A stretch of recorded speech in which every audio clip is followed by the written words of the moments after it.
Hello, welcome back. I'm Tony, And I'm Rico. and this is Relatively Sound, the channel that picks a song and sings a yellow nectarine. I almost forgot what I was going to say there, but we recovered. So today, Rico gets the experience to listen to an all-time classic 90s grunge record. This is one that I listened to the shit out of when I was in probably like late middle school, early high school. And yeah, I mean, I listened to it today in preparation for this, and it still sounds just as good as back then. Um, it's not one I always go back to these days just because I've heard it so much, but I think everything still sounds great, and I had a fun time listening to it, and I'm about to have a fun time listening to it again. So, if you didn't notice, Rico, I did a little bit of teasing for what it could be this morning. I told you to take your time with a purple little heart emoji. But today we are listening to Purple from STP, their 1994 record, and I have showed you, I think, three STP records before this, which is kind of criminal. I think this is probably the best starting place, but I mean, I know you've listened to a lot of Pearl Jam and grunge kind of that type, and I don't think this is too far from that. So I had a little bit more fun showing you, or I wanted to show you first maybe some of the more songwriting heavy with kind of more production choices, and I was thinking that was maybe a fun starting point. But anyways, rambling aside, do you have any qualms about going to this record or what to expect? I will let you know.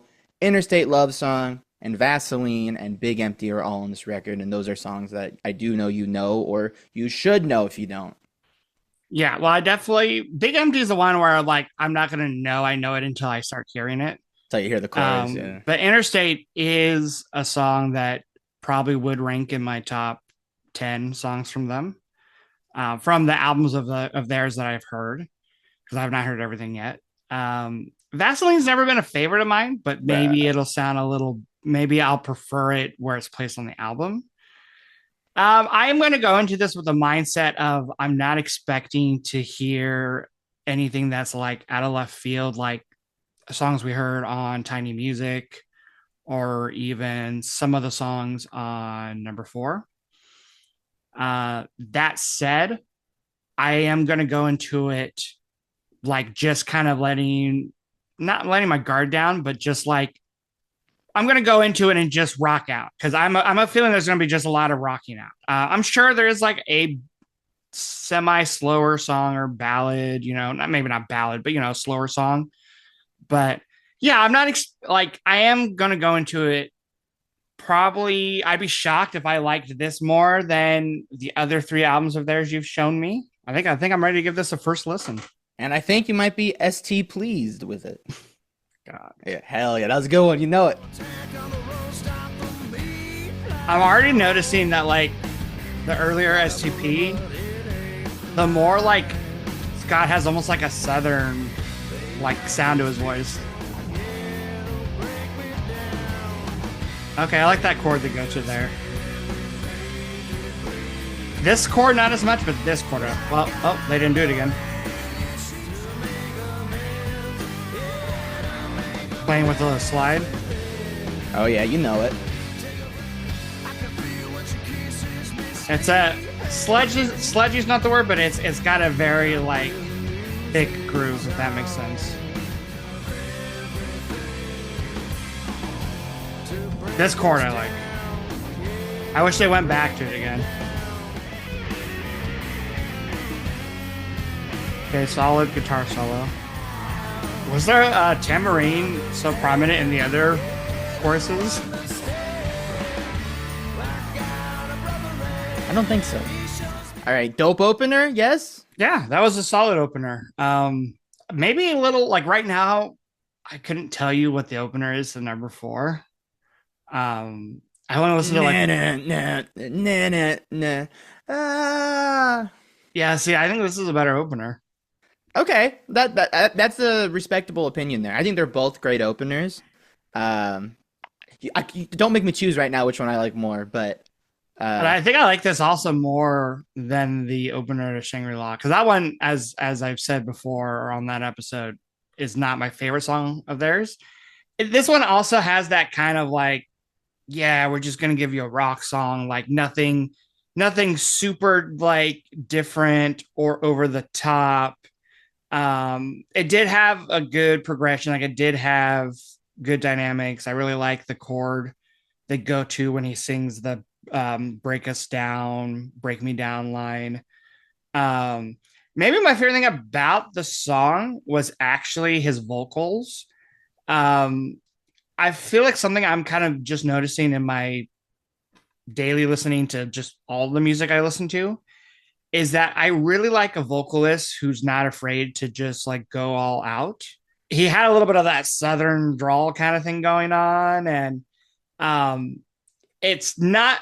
I don't know. It doesn't sound as stereotypical as a grunge lead singer would sound, like a Kurt Cobain, like an Eddie Vedder, like a Chris Cornell. Like, this sounded different, and I liked how it fit on this kind of, the vocals were a little bit more dynamic than I feel like some of the music was, or at least just like the main riff of the song, right? Like the verse riff, like just kind of simple. It's a tight groove, but it's nothing crazy. But his vocals to me kind of elevated it a little bit. So yeah, as Tony said, I've heard the song quite a bit over the years. Well, I like this part. I like the verse. I love his vocal melody, actually, now that I think about it. This part's not my favorite. I think his vocals just get like it's more, I think it's his vocals, even though I just praised it in the last song. They're like a little whiny for me. I do like this almost acoustic sounding guitar though that comes in the second verse. Plus, I know you and I fought when we were younger because I said the better version of the song was the Frames Monument. He's spreading propaganda, guys. I mean, it is a cool solo. Such a dope, like, psychedelic solo. Best really solo on this record. Really short. Because this is, again, not a first reaction to this song. I like the verse a lot. The riff is super simple, but it is catchy. I like when the acoustic guitar comes in and kind of layers on top of everything. It just gives the song kind of different textures. I don't dislike the chorus. I just don't like his vocals as much, which is funny because I was praising his vocals in the last song. It's a good song. I probably after I give this album a listen on my own, I'll probably have no issue with the song. And it's not like I have any issues with the song. He's got an issue with the song, guys. It's, if I had to rank their hits, this would probably be more middle.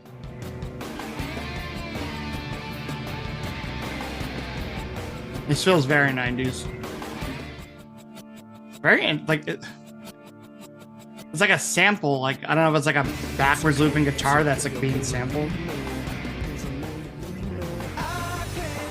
Vocals they were produced very interesting in that section.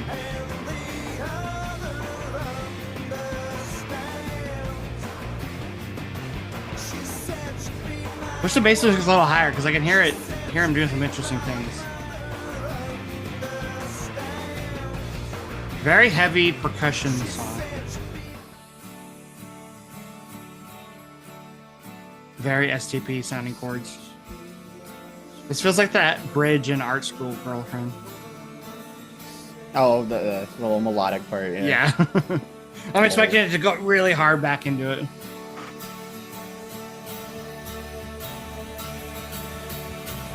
Oh, it's more like a fade-in, though. Yeah, I definitely like Dean's solo better. But that one was more melodic. This one's more just kind of jammy. It's like the reverse of Vaseline. I really like the chorus, but the verse isn't my favorite. I like the whole very percussive sound of the song throughout the whole runtime. I liked his vocals a lot in the chorus. I think my favorite part was the Dean solo, kind of in the middle. It felt really huge, especially coming out of that kind of quieter, more mysterious sounding bridge. I did like the acoustic guitar in the bridge. That was a nice change. But yeah, I wasn't a huge fan of the. I liked the melody he was singing, but I didn't really like the way he was singing. Does that make sense? Like the kind of a little breathy, a little bit more quiet. But this feels like one of those STP songs that are on every one of their albums that I've heard, where on a first listen, there's parts I like and parts I don't.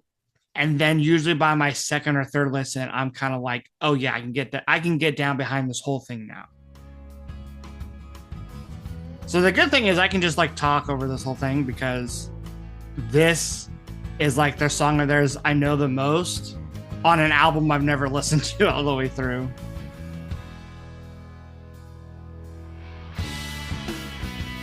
I mean, it's such a cool intro that kind of like, oh, what are we doing here? Like this is just kind of a chilled back, laid out vibe, and then you get into this like such catchy, hooky guitar lead, a lot more energy than the intro. This part's cool because it like, you know, it's a little bit more kind of chunky, like in the rhythm. And his southern drawl kind of works in the song because he's singing about a southern train.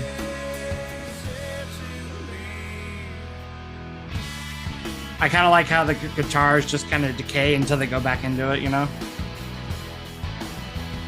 And even though I don't like the chorus quite as much as I like the verse, I do like how the drums become more like just simple. You have that ride, and it just kind of pushes the chorus a little bit more, you know? It opens up a bit. Yeah. Damn, I didn't realize how short that song is. Like, I mean, even like when I think of 3 minutes, 3 minutes and 14 seconds, I think, oh yeah, that's pretty average. Closer to me, maybe being on the shorter side, but like 3 minutes song is average. But it really doesn't, it feels even shorter than that. And that's just because I don't know, there's no like bullshit to the song. I mean, like, besides that intro, they just get into the song. Which is not fat, you know. Yeah, they just get into, verse, chorus, verse, chorus. But it feels good. Like, it doesn't feel just like, repetitive. It doesn't feel like they're just doing the same thing the whole time. It's one of those like songs where it leaves you wanting more. It's one of those few singles that I do not think gets tiresome the more you listen to it. It's just one of those songs that can be played on the radio and on TV and in movies and soundtracks as much as it is and not lose its charm. Okay, so this is what I'm considering like going to be one of the slower ballad type songs on the album that I mentioned at the beginning.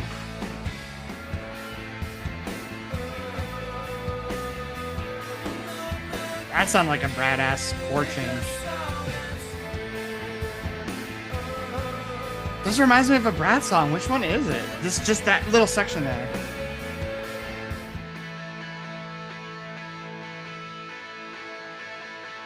Man, that guitar was crunchy. Yeah, that was a good one. I like that one a lot. I definitely like that better than Lounge Fly. Vaseline? Yeah, I like it better than Vaseline. Not sure yet about Meat Pie, because that one I surprisingly liked a lot. I was a little bit curious about Meat Pie. I'm like, it's a damn good song. So yeah. I think even though it may not be a you song, I think you'll like it. But anyways, I like that this one kind of reminds me a little bit of that one song from the Velvet Revolver album. The other big one that's not Slither. Fall to Pieces? Yeah. Where it's a little bit more of a ballad. You said intimate song. His singing is like passionate, but in a different way than like on one of their heavier rock songs.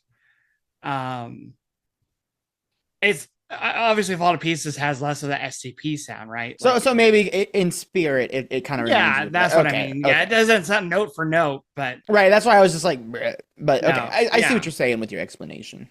This song still had, those STP chords and transitions, like coming out of the second chorus where, it's back to that intro guitar progression and the drums come in heavy.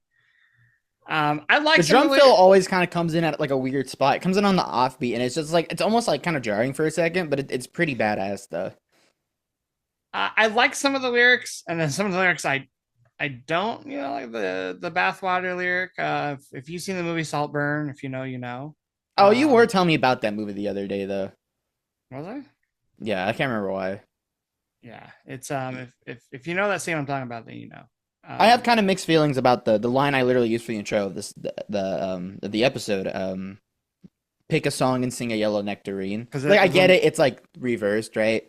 But I'm also like I think my thing with the song is like I do like the song. It's pretty easy to listen to. It's not top four of the album for me or whatever. But I think I don't know. I kind of wish there was a little more variation in the choruses. It's very much three verses, three choruses, a one chord bridge change. And I think it's cool to be simple, but I just wish there I don't know. Maybe if there was just like maybe some more drum fills at the end of the last chorus or something. But I mean that might be a nitpick. I don't think the point of this song is to be explosive. It's so this sounds very familiar. This one I'm sure you've played on guitar before. I don't know if I maybe. Right? Or does it just sound like one of the other songs? I've definitely heard this song before. Interesting. We kind of get two back-to-back like non-heavy rockers. I like this chorus more. The verse, acoustic guitar progression reminds me a little like Nirvana, which, as you know, is not my favorite.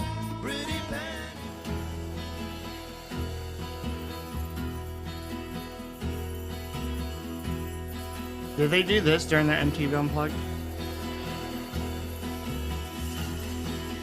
I don't think it was released at that time, but they did it on another sort of similar live acoustic set on TV. Interesting. I kind of wish that bridge went somewhere more than it did. Like It's a dope bridge. It baited me. Yeah, you are the mouth. It kind of reminds me of like the Bridge of Stupidity tries, which I know is kind of a crazy thing to say, but Okay, and the track list order so far is a little interesting because I was not expecting to like kind of. I mean, this one I actually think this one's way more unique sounding than Still Remains. All is that what it's called? Still Remains. yeah, I feel like not the hijack, but I feel like Still Remains. It isn't softer than the other songs, but it's sweeter than the other Yeah. songs. Where this one isn't sweeter, but it's softer. So you kind of do get that drop in toughness in some way or another with both these songs. This one should be called Sour Girl because the verse is a little sour. like even though I mean the chorus is a little sour too, but I like the chorus more. I kind of like the gong and just the kind of like guitar melodies that kind of interweave throughout the vocal melody. Yeah, I mean, do you like that one? Like for me, I do, yeah. I think that is one that it's easy to forget about, right? It's a little 3.5 minute song, acoustic in the middle of a banger album. But the chorus is so damn cool. I love that chorus. It's creative, unique. The verses, they at least move kind of quickly, right? They're a little shorter in pattern. I think the song is kind of impressive in the sense that it sounds really dry, but really good, right? Like take a song like Pearl Jam's Of the Girl, right? It is also that like quiet acoustic sort of thing going on, real spacious kind of um interweaving mesh of acoustic sounds, right? But there's a lot of like space and room noise and air to it. Where this one is pretty damn dry, but it sounds great. I knew from the title this one was going to be like a slow rocker. I think Scott wrote this riff, this part. Really? I'll fact check that. Have I ever seen him play guitar before? Probably not.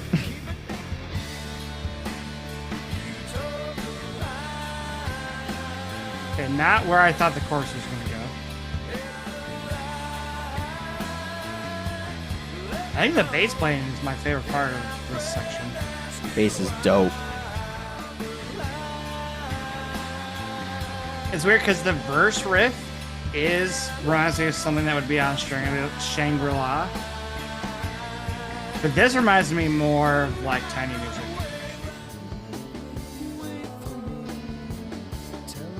Weird production, but it's a little funky. Not the production is funky, the sound is funky, but the production is weird.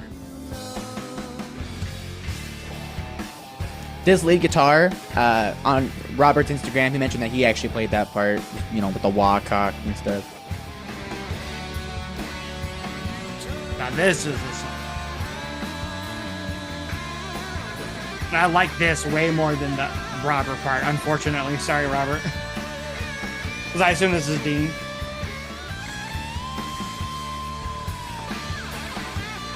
This feels like their outro version of Alive. Where we end on like the chorus, we get the guitar solo. You loop it for a while, Yeah. take your time. Okay. I don't know, it might surprise you. It might be a little different than Alive. It's gonna... What the fuck is going on?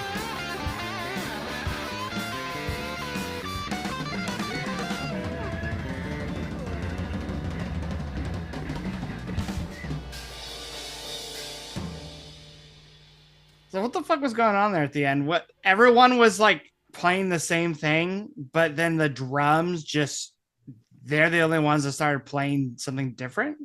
Is that what So happened? let me tell you something here. What happened is they let Dean get on drums for the ending of that song. Oh my god. I think it's a fun ending. I mean, this is like almost a 5.5 minute song. The chorus, it does repeat for a while, but I like that they put Scott's vocal back. Like that's the one thing I don't like about the Police outros is I think sometimes they put the lead vocal too in the front and just loops on and on. But I think with this one, it's a big cathartic ending conclusion to it. But anywho's, what you think about it? I liked it. I thought maybe the runtime was gonna be a little long, but thankfully they looped my favorite part of the song, which was the chorus. The verse was okay. I didn't like the riff as much in the verse. Sorry, Scott. I like the lyrics though. I mean, the pig whispering line was a little weird, but I like the line "read you like a cheap surprise." Jealousy is the weapon. You kill me. I'm not really that invested with the lyrics on this record. I'm not sure if that's a hot take or not, but I think the lyrics I like the lyrics a lot more on the later album. So for me, I don't really care enough to bother with Yeah, because even like if it's Toad or Toad. Even like Interstate, like I like that song, but the lyrics are probably the least interesting aspect of the song. Where The melody, the delivery, even Yeah. maybe the meaning of the song is great, but the actual lyrics themselves are kind of we haven't gotten Did I say anything as close to like adhesive. So right, which I could totally see someone arguing it's too far in that end of the pool. I could totally get that, but to me it's a little more interesting. But anything else to say about them, or do you just want to go ahead and move on? We have let's move. I like the chorus a lot. I think the rest of the song will grow on me more, but the chorus was definitely a standout moment on the album. See, I feel like I know this part, but I couldn't tell you what the chorus sounds like. Oh, you'll know the chorus when we get into it. Oh wait, is this no. I was about to sing the lyrics to Drake Bell's Found a Way. The Take Her Home. Is that what the chorus is? I was about to say Take Some Time. Now this is where lyrically we get something interesting. That's a very interesting lyric. Yes. Dude was writing a novel with that line. What's almost better than the chorus itself? Post-chorus. Now, with this verse, they actually used like a vintage drum kit, but on the chorus, they switched over to a more modern, just big sounding stadium kit, which is cool. Okay. Maybe now I will finally remember how the song sounds like.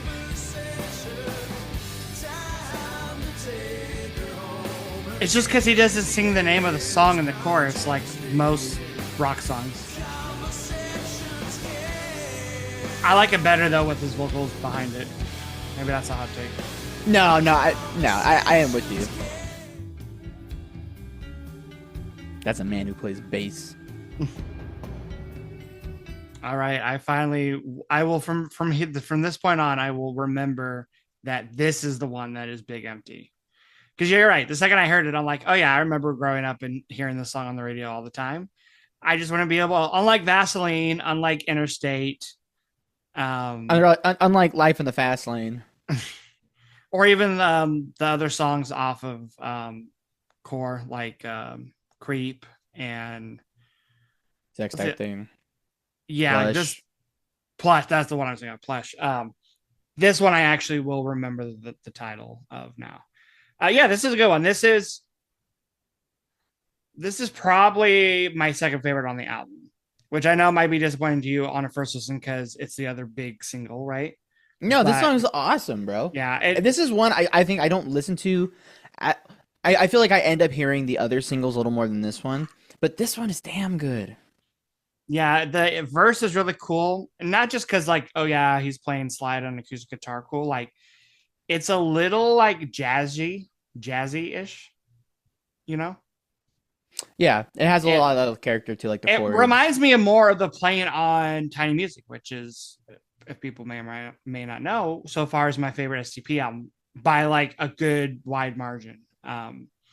Like this reminds me a little bit, the verse of this song reminds me a little bit of like Daisy, or Yeah, just like step the slide as well. Yeah. the tone reminds me a little bit of like Press Play, in the sense of like, wow, I'm not expecting to hear this on the same album as like Vaseline or Meat Plow. Like this sounds more sophisticated, and I like that that's also represented in the lyrics. I mean, the fuck, this song has a line that says her dizzy head is conscious laden. Like the fuck, like that's cool, but like so far He's using adjectives now. way different than the lyric. I mean, you and I literally just talked about like a song ago, like, oh yeah, the lyrics are the weakest part of this album, but it's like this one, it's like cool. Like he's setting a scene, driving in a car, smoking a cigarette. Um, Even just the converse line like time conversations to take a kill. ride, it leaves today, no conversation. Like that really does paint up. Yeah. I mean, Unfortunately, the lyrics do kind of repeat after like the first verse, but like they're cool enough where I'm okay with them repeating a lot. yeah, if it's good, you should be okay with listening to it, a few more Yeah, times. I didn't need the bridge. I felt like the song actually, Really? maybe there's a radio edit where they cut the bridge or cut one chorus. It's a slad sat words. It's No a tad conversation. it's a tad bit on the long side for me for a single. It's like almost 5 minutes. That said, it does have enough things in the song, dynamics like the post chorus, that they do build upon even more as the song goes on, that makes it worth the 5 minutes. But that said, like I feel like the bridge is like the weakest part of the song, and maybe I'll catch some slack for that, especially because you said you wish it was longer. Which Scott wrote this riff as well. Look at him.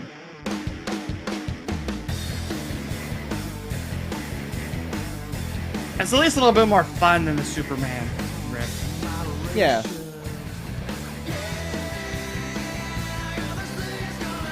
Okay, this part sounds familiar to me. The verse didn't, but this I think I've heard it once or twice.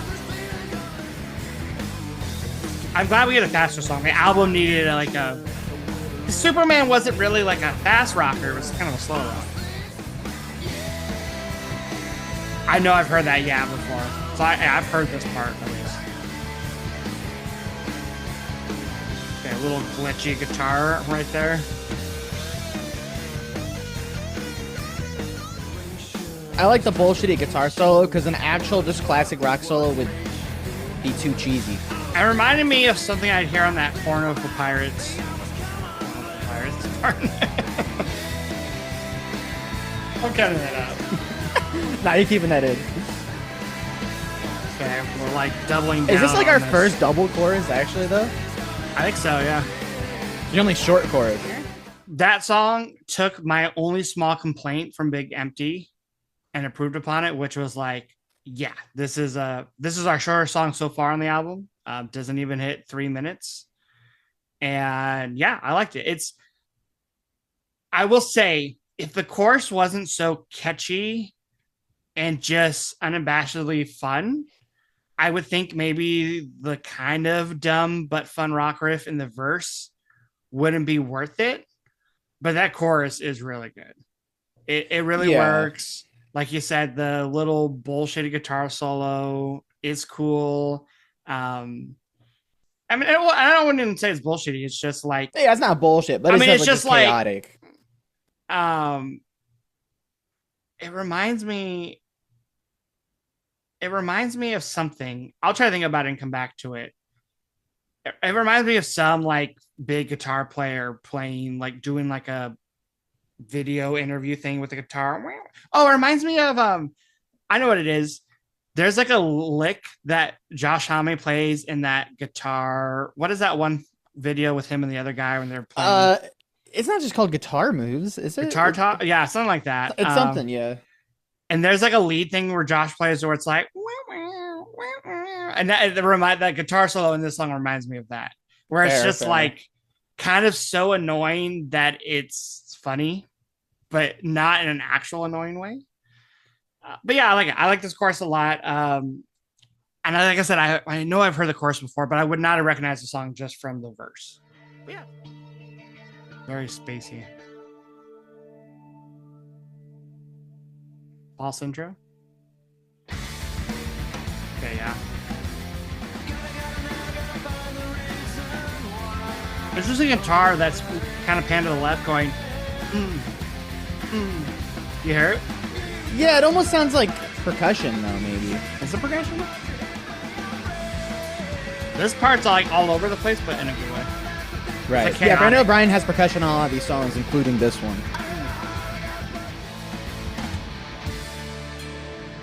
Okay, back to the intro, maybe? Yeah.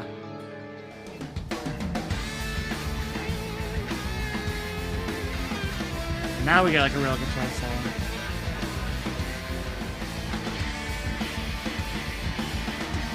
I don't know if I like this chord change as much, because I know they did this earlier too. I do notice a lot of the same lyrics, but they're not bad lyrics, so I'm okay.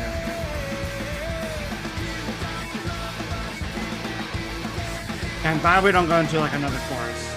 That was a good one. I don't know if I like love that intro. I mean, I like the way it contrasts with the rest of the song. And I mean, it's kind of smart to put it back in later on in the song so it seems more important, like the second time you ever hear the song. But I like the main gist of the song. I think I like the verse a lot because of like the drums going crazy. Definitely, it felt like the most like that. I feel like this would be the hardest song on the album to play live.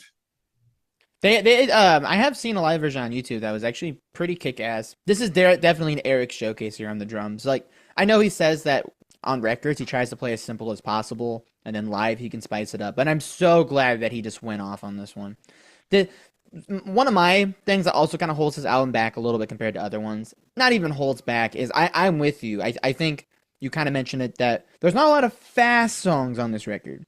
And this one and Unglued definitely are pretty much the only fast ones. I was going to touch on that because I do like that there's two back-to-back fast songs. Like something I kind of noticed the other day when I was listening to an album, but I can't remember which album, is that I feel like lately some bands feel like they have to alternate between like fast song and then a slower song, heavy song and then ballad. And sometimes that just makes the album feel like too wishy-washy. I like sometimes on an album where we get 5 of kind of, especially when it's fast-paced rock songs. Like, I'm just going to use Pearl Jam because it's the best example. But I can even think of like, well, almost Sam's Down, but not because you have interlude. But like Pearl Jam's self-titled album, you have like 5 or 6 rock songs before you get like the first slower song, which would be like Parachutes, which is kind of like the ballad of one of the ballads of the album. But the first like 5 are just kind of short to the point rock songs. Wow, vocals are really quiet. You gotta turn it up.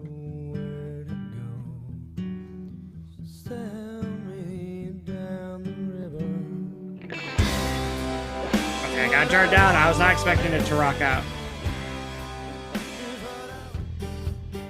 I just saw that the song is 8 minutes long. Jesus. We'll see about that.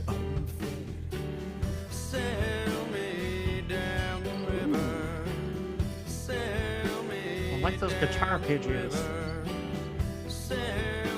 Very clean.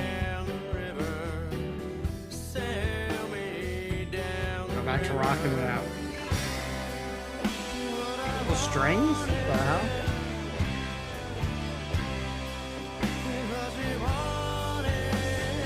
It's like we're not going melodramatic. We are just going dramatic.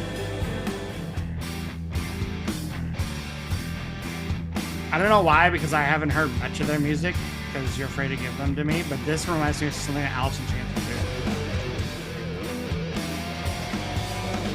This section is like the heaviest thing on the whole album so far. But then it gives us this more melodic, pretty section. A more powerful chorus, if you will. All right, so what I'm guessing here is we have a hidden track. Should I talk in between? Yeah, No? so, yeah, let it interrupt you. All right, so I actually feel like this is the reaction you wanted from me from Atlanta. I much prefer this as a closing track to Atlanta. I have to listen to Atlanta again, maybe isolated, and listen to the whole album again. Okay, well, I got interrupted. It's important, I promise. I promise. 12 precious melodies worth listening. Hope you enjoy them. What in the Rod Stewart is this? That is like the funniest lyric, though. Hope you enjoy them like if it's sung to me. Is this Scott singing? No. So, Okay. I think some guy, after like a show or something, gave him like his CD or whatever. And they just like put this on the album because it was hilarious. Okay, so going back to my review of just kitchenware candy bars, because I was interrupted by the hidden track. That is my second favorite closing track of theirs. My first still being Tiny Music, because Tiny Music is like has the best everything. Like it has the best opening track, it has the best closing track. It has probably my just favorite track of theirs, which is probably Adhesive. But this would be a close second. This was a cool, and okay, this is taking the hidden track aside. I'll get to the hidden track in a second, but it was really cool. It was very dynamic. Starts off kind of just very dark and simplistic, very quiet, but that's very intentional because then once the rest of the guys come in with the drums, guitars, and bass, it's it kind of rocks out, but not too much, and then it just kind of has like a this kind of swell. Well, it starts to really swell when they bring in the strings, which is cool. Was not expecting that. I really liked. I think it was in the second verse where we get those clean guitar arpeggios in the background. That was really cool. And then it has a really like rock out moment where they just get extra heavy with it. And there's, really this very crunchy, distorted guitar lead coming in. It kind of reminds, not the song, but the setup of the song. And I wonder if this was intentional. I don't know if you remember, but the closing track on the Chili Peppers album, The Getaway, is called Dreams of a Samurai. And it was actually lyrically, it's about Scott passing. It was written after he passed away. And that song's a very interesting one for the Chili Peppers. It's in a different time signature. Yeah, it's a cool one. I don't remember the whole song at the back of my hand, but like I know like that main riff and stuff. It starts off quiet, kind of like this one, and it builds. And there's a section where there's like a bridge where there's swells of strings, and Josh is really, his light backing vocals. And this just feels like a more grunge version of that song. I don't know if this song was an inspiration. I don't know if the band wrote that and then Anthony heard it and made the connection and decided to write about Scott. It could have been Anthony had the lyrics first, because when the news kind of takes over lyrics, sometimes that can almost come first. But I just want to make that comparison because I think it's not note for note. I know earlier in this album reaction, I made a comparison that you were like, but again, not note for note, but just kind of similarities that I found interesting. So yeah, Purple is a pretty damn good album, right? I will say it surprised me. I think I liked it a little bit more than I thought I was going to, mainly because I think it had less of those grunge rock. I think maybe I'm thinking it was going to sound more like what I expect Core to sound like, which is, I think the album you're the least interested to show me because of that aspect. But like you said, we'll get into that another episode. I do want to give this one, though, at least another listen or two before I give my final thoughts, because I do think some of these songs could grow on me more. All right, so we are back. I take it you have given Purple a few more listens and that you were hoping, wanting to give it more listens.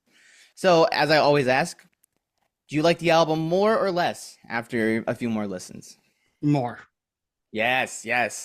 A couple songs less, but for the most part, more.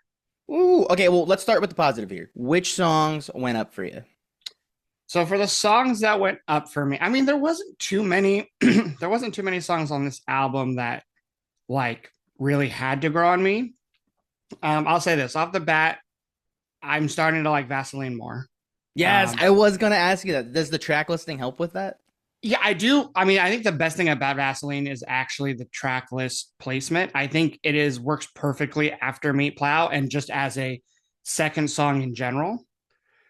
Um, I it's is it like still my one of my favorites of their singles? No, but I have a feeling I like it more than probably the singles off of Core, the couple that I know. Still remains. I was kind of not on the fence, but I like liked it. And even though it's still not my favorite on the album, I do really like that one chord change in like the I don't know if it's the pre-chorus or the chorus, the one that it really reminded me of Brad. Oh Just yeah, really 90s kind of rock chord change that I feel like I you don't really hear in many other decades of music. yeah. Do you kind of see why some people are like it's why it's a fan favorite track? I can see, yeah, I could see like especially after Scott's passing, I could see that because it's a little bit more of a sentimental track. um As long I as you don't think, look too close at it, yeah, I at mean, the I lyrics. I like, and maybe that's why I like some of the like more softer, more kind of emotional songs off of something like Shangri-La more, is because I think Scott as a songwriter, his skills really matured over time. I agree. I And think his lyricism, like even just on the next record, got so much stronger. yeah, so I think this is like a good kind of, you could see where he would go from this song. Um, Silver Gun Superman, even though like the verse is still like not my favorite, and like that, you know, um, It's kind of whatever. riff is that the outro is one of the best moments on the album musically. That outro, Yup. the guitar playing is also what I would consider probably the best guitar playing on the entire album. Um, I Very love I quirky. love the outro. Yeah, the outro is fantastic. I said it kind of reminded me a little bit of like the ending of Pearl Jam's Alive. It also really reminds me of also the ending to Pearl Jam's song Waiting for Stevie, which is kind of like a modern take of Alive in a sense. Yeah, Um, just kind of the big long jam out where there's like no rush for it. You're not like counting for it to end. They're just yeah, kind of just leaning into it. both songs have like really cool chord changes. Albeit in Silver Gun Superman, the chords are a little bit more unique than in something like Waiting for Stevie. But because it has the STP kind of chord thing, which I'm sure you could explain on a more technical level. But I feel like in a lot of STP songs, they have a progression where it's like you get like maybe a major chord or more like a simple chord, and then it's followed with something that's like a chord that's like a special kind of chord. Like it's not just straight up major and minor. It's not your It, stock chord. yeah, it has a little dissonance, but then a little like it flips it and makes it like a little bit more happy than you thought it was going to be, or a little bit more sad than you thought it was going to be, but never in an obvious way. And I feel like that's kind of like the chords in Silver Gun Superman's chorus and outro. And that's what I love about STP and like Dean and Roberts playing and stuff. It's like I feel like a lot they're really good at mixing a lot of like kind of more majory chords without the song sounding too happy. Or and the songs don't really sound too prog either. I think they just really nail the flavor on those things. Now, Uh, so far, like you're hitting all the boxes I was hoping for. You love the Silver Gun Superman outro. You like Vaseline now. Now, what songs on the album kind of went down for you? I'm very curious. so I will say this because I think a lot of the other songs on the album are stronger than it. I still really enjoy Meat Pie way more than I thought I was going to, based off the song's title, and never have heard it before. But it's good, but it's just like I don't know. It's why I feel like they always with all the albums I listen to of theirs, maybe except for Tiny Music, because that one, it starts with a very different song from them with Press Play. And this They is your always fourth they kind album of you've heard. always just start with like a like just kind of in your face simple rock song. Even like the second song after Press Play, like the first real Pops song with Love like vocal. Suicide. That one is also kind of just a little bit more on the simpler side. So That one has some cool things going on. I There's I some like that the polymeter, but most. Yeah, I like that one the most out of the albums that I've heard from them. it's kind of an underrated track in Yeah. my opinion. Loungefly, I like the chorus. I like when they bring in the acoustics, but I don't know. I don't like love the bridge. It's a little long for me. Like the percussion's cool, but I don't know. Nothing like sticks with me with that song. I could see why it would be like a fan favorite, maybe, but just not one that I'm gonna like go out of my way to listen to. I remember you had mentioned the production was kind of throwing you off a little bit, that the vocals felt kind of off in the verse. They do sound a little quieter, but I actually kind of like that because they kind of explode more in the chorus. But I mean, do you even notice those things now that you give a few more listens? No, no, it's not those things that like give me any issues. Like I said, I don't really have any issues with Loungefly. It's just I don't know. It's just not as memorable to me as the other But songs. decent album track, I hope, you know? Yeah, I mean, there's so like the only song that has really yet to click with me is probably Army Ants. That Yeah. was just maybe a little too trippy for me to like fully love. I think it's actually one of the more dynamic songs in the album, but I don't know. None of the part like they almost just feel like they don't mesh together super well. Um, Really. but it's Felt I a little wouldn't herky jerky for you. yeah, I wouldn't say it's like a song I dislike, but it's probably the one song that like even with Loungefly, that one it's more memorable. Like I can when it comes on, I'm kind of like, okay, I dig this vibe. Where with Army Ants, it's just kind of like I'm still not sure what to think of it every time it comes on the track list. Yeah, I mean, I enjoy that one, especially kind of near the end because, like you said, it's more dynamic and it is hard hitting, but it does have like here's the psychedelic break, here's the big pause, here we're coming in full force. Yeah. It's kind of like Meat Plow, but in a different way. So okay, I guess one of the songs that you had mentioned you enjoyed a lot in the first listen was the closer, Kitchenware and Candy Bars. Uh, you said that you said that your reaction is what I wanted you to react for Atlanta, which I think could not have been more true. So, as a closer, do you think does this rival Seven Cage Tigers for you? Yeah, so it's interesting because I feel like their closing tracks are kind of hit or miss for me. Of the what is it now? Four albums I've heard from them, or three, four, Four. four. Yeah, they're kind of hit or miss. Um, I think with this one, I just appreciated it as a song more. I no means do I think it's like a perfect song. Um, I do think maybe the chorus becomes a little repetitive. How many times it's played through. I do appreciate like they bring in the strings at one point. I do like the fact that it starts off a little bit more laid back, and then the band comes in and it sounds like extra heavy. Um, I do kind of like the parallels it has with other songs. Like I said in the reaction, the Down the River line reminds me of Adhesive. The song is kind of dramatic like Adhesive. I'm not trying to compare to Adhesive because like Adhesive is one of my favorite STP songs thus far, but it just kind of gives me similar shades of that song. It still also reminds me of like, I swear when the Red Hot Chili Peppers wrote the Dreams of a Samurai, their Hmm. closing song off one of their albums, The Getaway, which lyrically is about Scott's passing. I swear that they almost use this song as kind of a template. It doesn't sound like the song, but it has a lot of the same dynamics.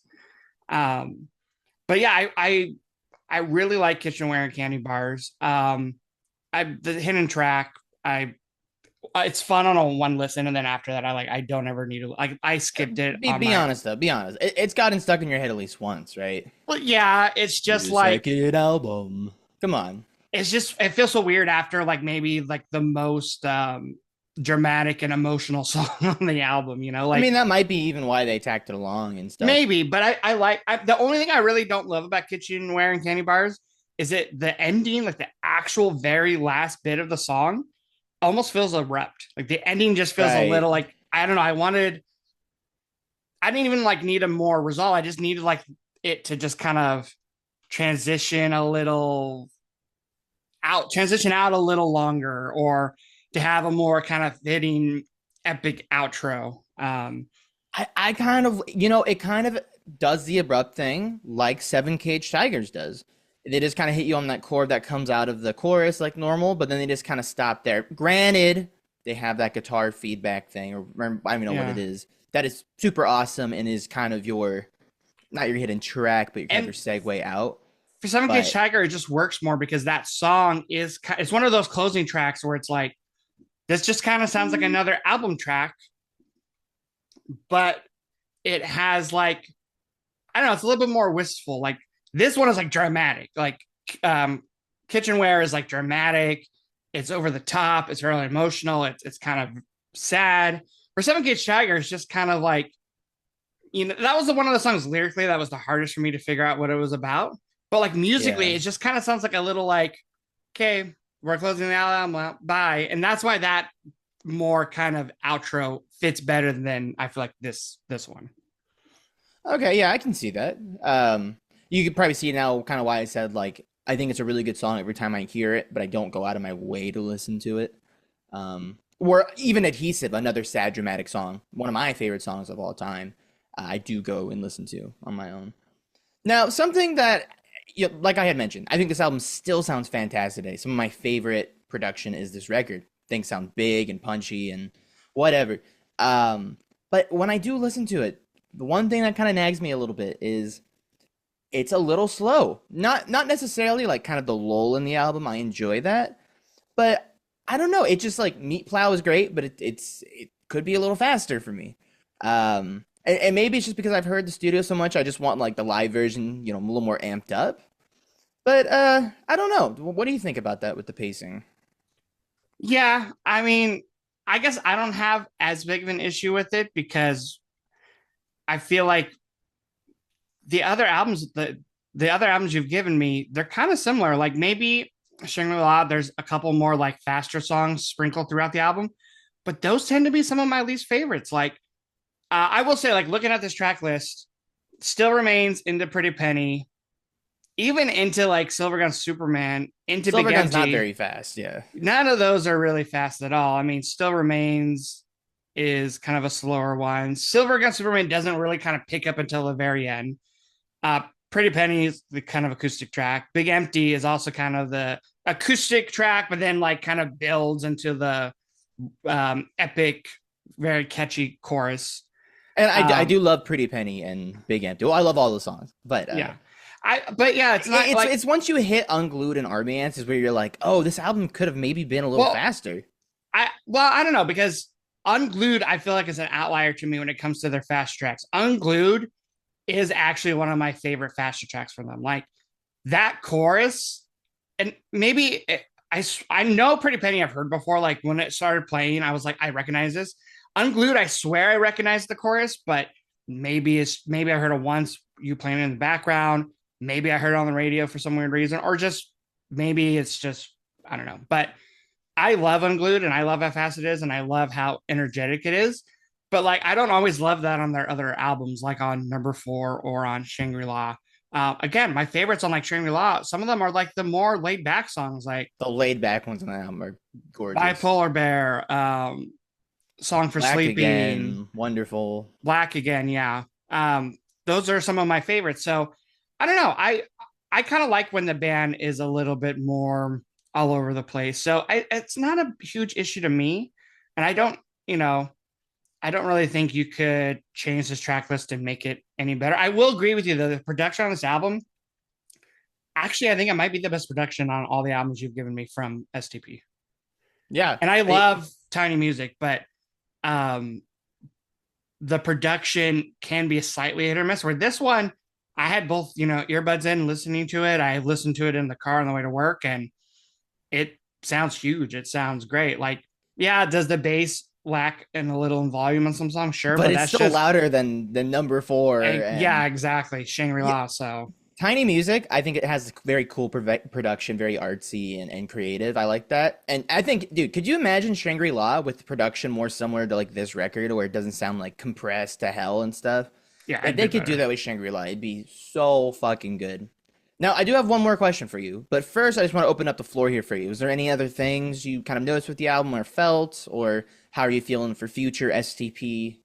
Well, I mentioned this to you, I think, before we started actually recording, but I do think now with the other albums you've given me, and especially this one being their second album and being one of their biggest albums and having some of their biggest hits, I kind of feel like I will be ready for Core whenever you give it to me. I know that's the album. The reason you haven't given me that album, the reason we didn't go like chronological is because you know my music preference.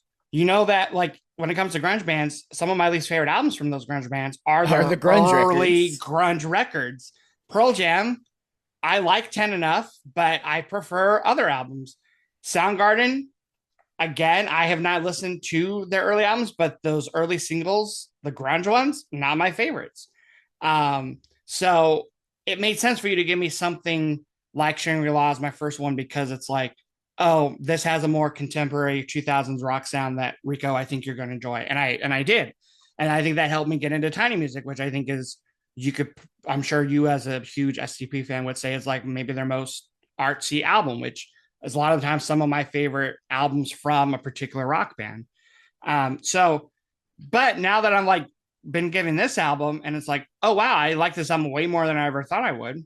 It's like I still don't think Core is going to be like in my top three, but I think I'm going to be able to like latch on to the album more. I think I've like started to understand Scott more as a songwriter, as a singer, and then the same with the other guys in the band. Like I think I've just gotten a taste for like Dean's guitar playing and Robert's, his bass lines and stuff. So I think maybe by like zooming further forward in their catalog, kind of in the middle, maybe some of the elements that are a little bit more clear there, you can kind of trace them back and hear them in Purple, where on a first listen exactly, to yeah. Purple might be easy to overlook.